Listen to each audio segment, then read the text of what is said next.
할렐루야, 주님을 찬양합니다. 오늘은 한 여인과 어떤 사람들이라는 주제를 가지고 여러분과 함께 이야기 나누려고 합니다. 마가복음 14장 3절부터 9절까지의 말씀입니다. 다 같이 봉독하시면서 천천히 읽겠습니다. 예수께서 베다니 나병 환자 시몬의 집에서 식사하실 때에 한 여자가 매우 값진 향유 곧 순전한 나드 한 옥합을 가지고 와서 그 옥합을 깨뜨려 예수의 머리에 부으니 어떤 사람들이 화를 내어 서로 말하되 어찌하여 이 향유를 허비하는가.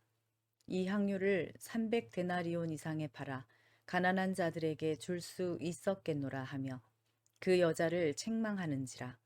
예수께서 이르시되 가만두라. 너희가 어찌하여 그를 괴롭게 하느냐. 그가 내게 좋은 일을 하였느니라.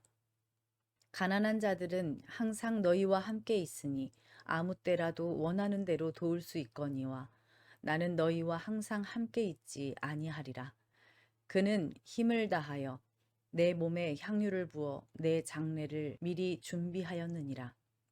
내가 진실로 너희에게 이르노니 온 천하에 어디서든지 복음이 전파되는 곳에는 이 여자가 행한 일도 말하여 그를 기억하리라 하시니라. 아멘. 오늘은 한 여인과 어떤 사람들이라는 말씀으로 기독교인이라면 너무나 잘 아는 말씀입니다. 하나님께 헌신하고자 마음을 들이는 이 사건을 통해서 하나님이 기뻐하시는 헌신이 무엇인지 깨닫기 원합니다. 다 같이 3절 다시 읽겠습니다. 시작. 예수께서 베다니 나병 환자 시몬의 집에서 식사하실 때에 한 여자가 매우 값진 향유 곧 순전한 나드 한 옥합을 가지고 와서 그 옥합을 깨뜨려 예수의 머리에 부으니. 헌신은 가장 귀한 것을 드리는 것입니다. 이 여인은 값비싼 나드의 향유 한 옥합을 가져와서 예수님의 머리에 부었습니다. 나드 향유는 인도에서 수입된 고급 기름으로 한 데나리온이 노동자의 하루 품삯이었던 당시에 이 향유는 300데나리온, 약 1년치 연봉이나 되는 값비싼 것이었습니다. 이는 단순한 선물이 아니라 그녀의 전부를 드리는 희생적인 헌신이었습니다. 그리고 그녀가 드릴 수 있는 최고의 사랑이었습니다. 참된 헌신은 남는 것을 드리는 것이 아니라 가장 소중한 것을 하나님께 드리는 것입니다. 다윗은 사무엘하 24장 24절에 값없는 것으로 하나님께 제사를 드리지 않겠다라고 말하고 있습니다. 심지어 세상을 떠난 조상에게 하는 제사상에도 아무 것이나 올리지 않고 제일 좋은 것으로 정성스럽게 올립니다. 하물며 우리 주님께 나의 가장 귀한 것을 드릴 준비가 되어 있는지, 하나님께 어떤 마음과 자세로 헌신하고 있는지 돌아보아야 할 것입니다. 다 같이 4절, 5절 읽겠습니다. 시작. 어떤 사람들이 화를 내어 서로 말하되 어찌하여 이 향유를 허비하는가? 이 향유를 300데나리온 이상에 팔아 가난한 자들에게 줄 수 있었겠도다 하며 그 여자를 책망하는지라. 헌신은 사람의 시선을 넘어서야 합니다. 여인이 향유를 부었을 때 어떤 사람들은 어찌하여 이 향유를 허비하는가 라며 비난했습니다. 왜 아니겠습니까? 그들이 보기에는 형편이 좋지도 않은 여인이 갑자기 1년 연봉이나 되는 귀한 기름을 예수님께 선물한 것도 아니라 쏟아버리다니. 감정에 취해서 혹은 예수님께 잘 보이려고 하는 객기가 아닌가 했겠죠. 여러분, 각자의 입장을 바꾸어 생각해 보십시오. 저는 유치부 전도사니까 아이의 부모 중 한 사람이 저에게 너무나 고맙다며 감사의 마음을 전하면서 엄청나게 큰 케이크와 예배실을 가득 꽃을 선물했다고 합시다. 그런데 그 모습을 보던 선생님들이 옆에서 수군댑니다. 아니, 왜 저렇게 낭비를 하지? 저 돈이면 우리 유치부 아이들 모두 맛있는 간식을 몇 달은 먹을 텐데 말이야. 아니, 헌금으로 할 것이지. 라고 말이죠. 그러더니 어째서 그렇게 생각이 없냐고 제 앞에서 그 학부형을 비난합니다. 그러면 제 기분이 어떨까요? 우리 선생님들은 그럴 분들이 안 계시겠지만 생각해 보자고요. 여러분들이 만약에 제 입장이라면 어떻겠습니까? 엄청난 무례를 저지른 것이죠. 몹시 불쾌하겠죠. 저를 간식보다 가치 없게 만들어 버린 것입니다. 본문으로 돌아가서 그 자리에 있던 어떤 사람들이 예수님 면전에서 그 돈으로 가난한 사람들을 도우면 훨씬 좋았을 텐데 뭐 하는 거냐고 도덕적인 잣대로 책망을 한 것입니다. 헌신을 할 때 우리는 종종 세상의 평가와 반응에 흔들리곤 합니다. 그렇지만 중요한 것은 사람들의 반응이 아니라 하나님께서 그것을 어떻게 보시느냐입니다. 예수님은 어떻게 생각하셨을까요? 우리 다 같이 6절 읽겠습니다. 예수께서 이르시되 가만두라. 너희가 어찌하여 그를 괴롭게 하느냐? 그가 내게 좋은 일을 하였느니라. 그들은 가난한 자들에게 줄 수 있는 돈을 낭비했다고 생각했지만 예수님께서는 그녀의 행동을 괴롭히지 말라고 변호하셨습니다. 그리고 내게 좋은 일을 했다고 말씀하셨습니다. 좋은 일에 해당하는 이 히브리어 칼론이라는 말은요, 아름다운, 선한, 탁월한, 값비싼 이란 뜻이 있습니다. 문맥적으로 보면 여인이 한 일을 무가치하게 여기는 것과 대조해서 더 부각을 시키고 있습니다. 그 여인은 단순히 선행을 베푼 것이 아닙니다. 구제하는 것보다 예수님의 가치를 떨어뜨린 제자들과는 달리 매우 탁월하고 가치 있는 일을 한 것입니다. 예수님을 메시아로 인정했고 믿음과 사랑과 감사의 표현을 그렇게 한 것입니다. 제자들은 세상적이고 육적인 것을 보았지만 여인은 하나님의 구원 계획을 본 것이었습니다. 만일 어두운 방에 다이아몬드 한 개가 있습니다. 사람들은 그것이 얼마나 가치 있는지 어두울 때는 알지 못하지만 조명을 비추면 다이아몬드는 찬란한 빛을 발휘합니다. 우리의 헌신도 마찬가지입니다. 사람들은 우리가 드리는 헌신을 이해하지 못할 수도 있지만 하나님 앞에서 그것은 가장 빛나는 예배가 됩니다. 나는 가진 게 없고 재능도 없고 하나님께 드릴 것이 없다고 생각하지 마십시오. 그 가치는 하나님께서 판단하실 것입니다. 7절 읽겠습니다. 가난한 자들은 항상 너희와 함께 있으니 아무 때라도 원하는 대로 도울 수 있거니와 나는 너희와 항상 함께 있지 아니하리라. 예수님은 이 사건을 통해서 우선순위에 대해서 그리고 이 여인의 행동이 더욱 특별한 이유를 말씀하십니다. 가난한 자들을 돕는 것이 중요하지만 그들은 이전에도 지금도 앞으로도 항상 너희 주변에 있지 않니?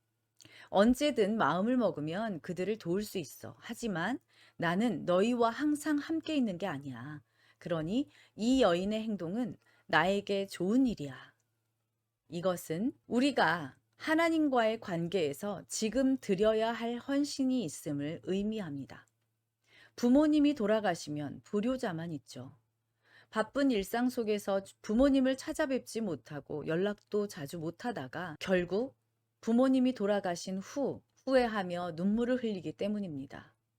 효도를 하고 싶어도 부모님이 살아계셔야 가능합니다. 그것처럼 예수님께서도 곧 떠나실 것이기에 그녀의 행동은 시기적절한 헌신이었던 것입니다. 우리도 기회가 주어질 때 기꺼이 헌신해야 합니다.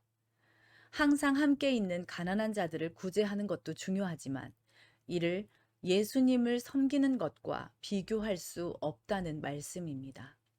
다 같이 우리 8절, 9절 읽겠습니다. 그는 힘을 다하여 내 몸에 향유를 부어 내 장례를 미리 준비하였느니라. 내가 진실로 너희에게 이르노니 온 천하에 어디서든지 복음이 전파되는 곳에는 이 여자가 행한 일도 말하여 그를 기억하리라 하시니라. 헌신은 영원한 가치가 있습니다. 유대인들은 사람이 죽어 장사를 지낼 때 우리가 염을 하듯이 시체에 기름을 바른다고 합니다. 예수님께 기름을 부은 것은 그의 죽음을 준비한 것이 되었다는 뜻입니다. 기름을 부은 이 행동이 알고 한 것인지 모르고 한 것인지 아니면 우연히 행한 사랑과 헌신의 행동이 시기적으로 맞아떨어진 것인지 정확하지는 않지만 적어도 우연의 일치는 아닐 것입니다. 어리석은 제자들은 수차례 걸친 예수님의 고난과 부활 예고에도 불구하고 예수의 길을 이해하지 못했습니다. 그러나 이 익명의 한 여인의 행동은 예수님이 가실 고난의 길을 미리 준비한 것이 되었습니다. 예수님은 그 여인의 헌신을 단순한 기부가 아닌 거룩한 예배로 인정하셨고, 예수님 스스로 자신의 죽음을 예비하는 행동이라고 말씀하셨습니다. 그렇기 때문에 성경에 기록되어 말씀이 전해지는 곳마다 이 여인의 행한 일을 말하고 기억하게 하신 것입니다. 그러므로 오늘날 우리가 하나님을 위해 드리는 헌신 또한 영원한 가치가 있습니다. 이 예배처럼 드려지는 헌신은 단순한 순간적인 일이 아니라 생명책에 기록될 것입니다. 지금은 고인이 되신 한 장로님이 계십니다. 그분은 20년이 넘는 동안 매일 출근하셔서 교회와 어린이집을 살피고 고장난 곳들을 고치고 청소도 해주셨습니다. 하루는 제가 여쭤보았어요. 장로님은 월급을 받는 것도 아니고 목사님께 인정을 받는 것도 아닌데 왜 매일 이렇게 나오셔서 일을 하세요? 그분이 겸손히 말씀하셨어요. 헌금도 많이 하고 싶고 교회에 도움도 되고 싶지만 나는 돈도 없고 배운 것도 없는데 장로가 되었으니 이렇게라도 해야 할 것 같아서 그냥 하는 거지 라고요. 저희 아들들은 다른 성도들은 기억하지 못해도 그 장로님은 지금까지도 생생하게 기억하고 대단한 분이라고 말을 하곤 합니다. 예수님과 함께 그곳에 있던 어떤 사람들, 그 어떤 사람들은 그 여인의 행동을 가치 없는 것으로 치부했으나 예수님의 말씀대로 여인의 헌신은 성경에 기록되어 아직까지도 우리에게 전해지고 있습니다. 예수님께서는 이 사건 직후에 십자가를 지시기 위해 걸어가셨습니다. 그것을 생각해 보면 정말로 예수님의 죽음을 준비하는 행위가 된 것입니다. 이는 우리가 십자가를 묵상하고 십자가의 사랑을 기억하며 주님을 위해 헌신하는 삶을 살아야 함을 보여줍니다. 성도 여러분, 오늘 본문 어떤 사람들의 복음이 없는 구제와 봉사 헌신이 되지 않으려면 우리의 봉사와 헌신은 철저하게 예수 그리스도의 십자가와 부활을 담고 있는 복음에 근거해야 합니다. 그렇지 않으면 아무리 아름답게 다른 사람을 위해 봉사하고 헌신한다고 해도 나의 도덕적 허영심과 율법으로 하는 행위로 전락할 수 있습니다. 오늘 본문에서는 한 여인의 헌신과 어떤 사람들의 비난이 나옵니다. 요한복음 12장 4절에서 6절에 따르면 어떤 사람들의 비난을 주도한 사람은 가룟 유다였습니다. 그는 겉으로는 가난한 자들을 걱정하는 척했지만 사실은 돈이 아까워서 비판한 것이었습니다. 이는 헌신을 방해하는 요소들이 때때로 경건한 모습으로 위장될 수도 있다는 것을 보여줍니다. 우리의 헌신이 사람의 눈치를 보기보다 하나님께서 받으시는 예배가 되어야 합니다. 예수님을 스승으로 모시고 3년이나 동고동락했던 제자들과 말씀을 들으러 모인 수많은 어떤 사람들은 향유를 허비했다고 계속 분노를 쏟아냈습니다. 그 여인은 예수의 가치를 그 무엇보다 최고로 두었지만 어떤 사람들은 예수의 가치보다 향유의 가치에 집착했습니다. 누가 기록에 따르면 그 어떤 사람의 주동자인 가룟 유다의 마음에 사단이 들어가서 예수님을 배반한 것으로 시사하고 있습니다. 마태복음에서는 유다가 돈을 사랑함으로써 배신을 하게 되었다고 했습니다. 또 다른 학자들은 유다가 무기력하고 무능한 예수의 모습 또는 로마를 대적하여 일어날 때 유다 왕국에서의 기대가 무산된 데 대한 실망으로 인해 배신하게 되었다고도 합니다. 이유가 어찌됐든 유다는 이 사건 이후에 바로 예수님을 팔기 위해서 길을 떠났습니다. 그 여인은 말씀을 통해서 예수님의 죽음과 부활에 대해서 듣고 그분의 죽음을 마음으로 준비할 때 어떤 사람들은 오히려 교만하게도 분노하며 예수님의 희생을 향유보다 무가치한 것으로 전락시키고 말았습니다. 우리도 자칫 구원의 참된 의미와 가치를 깨닫지 못한다면 11조나 주일 성수, 봉사의 시간 등 이런 것들처럼 오로지 경제 원리에 입각한 관점으로 예수님의 구원을 무가치한 것으로 치부하기가 쉽습니다. 여러분 선택하십시오. 여인처럼 예수님의 길을 준비하는 자가 되시겠습니까? 어떤 사람들처럼 내가 원하는 대로 되지 않는다고 배반하는 자가 되시겠습니까?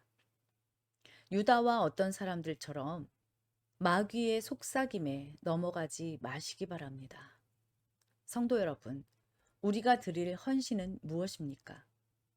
이 여인의 향유는 단순한 기름이 아니라 사랑과 헌신의 표현이었습니다. 하나님이 주신 물질, 시간과 재능, 우리의 삶을 하나님께 드려야 합니다. 우리 성도님들은 지금도 교회의 기둥과 같은 역할을 하며 기도와 헌신과 봉사, 사랑의 섬김으로 교회를 세워갑니다. 하지만 우리의 헌신이 사람들의 평가를 넘어서서 하나님께서 기뻐하시는 예배가 되기를 소망합니다. 또한 이번 고난 주간과 부활절을 맞이하여 예수님의 십자가 사랑을 묵상하며 우리 삶을 주님께 온전히 드리는 결단을 내림으로써 하나님을 기쁘게 해드리는 저와 여러분이 되시기를 축복합니다. 우리 다 같이 이 시간 자유스럽게 기도하시고 예배를 마치겠습니다.